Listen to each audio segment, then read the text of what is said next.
Уважаемые коллеги, сегодня в 10 часов 24 минуты московского времени при выполнении боевого вылета на территории Сирийской Арабской Республики истребителем турецких ВВС F-16 был сбит фронтовой бомбардировщик Су-24М российских воздушно-космических сил. Предположительно, поражение было нанесено ракетой ближнего радиуса действия с тепловой головкой самонаведения.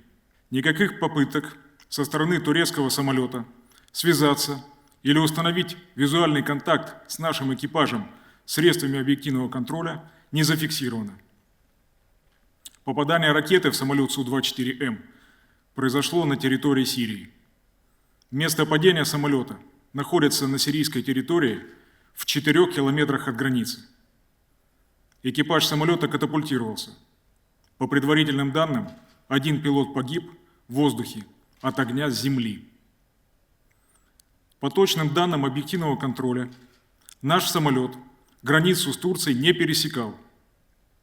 Это же подтверждается данными сирийской противовоздушной обороны.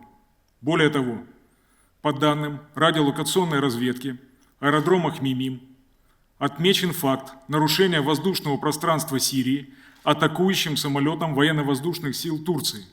Этот факт расценивается как грубейшее нарушение норм международного права с самыми тяжелыми последствиями и прямое нарушение меморандума о предотвращении инцидентов и обеспечении безопасности полетов в Сирийской Арабской Республике, заключенного Соединенными Штатами Америки и распространяющегося на все страны коалиции, включая Турцию. Видимо, поэтому Турция начала экстренные консультации с НАТО, вместо того, чтобы вступить в срочном порядке в контакт с Министерством обороны Российской Федерации. Турецкому военному атташе в Российской Федерации заявлен решительный протест действиями ВВС Турции, приведшим к потере нашего самолета. Следует отметить, что мы с самого начала проведения операции установили прямую телефонную линию между Национальным центром управления обороной Российской Федерации и Министерством обороны Турции. Но практической пользы по вине турецкой стороны она не принесла. В целях эвакуации российских летчиков с места приземления была проведена поисково-спасательная операция с привлечением 2 вертолетов Ми-8. В ходе операции один из вертолетов в результате огня и стрелкового оружия получил повреждения и совершил вынужденную посадку на нейтральной территории. Один морской пехотинец-контрактник погиб.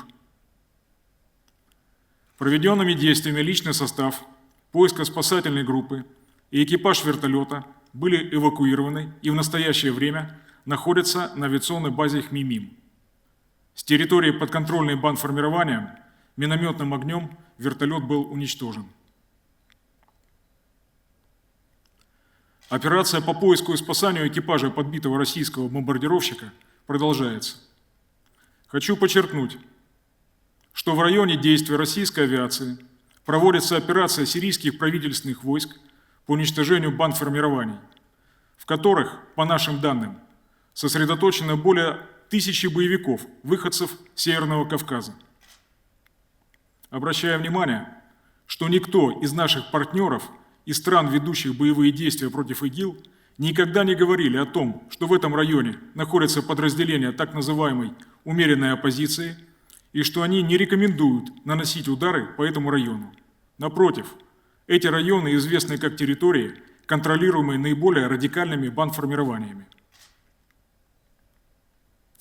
Генеральным штабом в настоящее время прорабатываются дополнительные меры по обеспечению безопасности российской авиационной базы.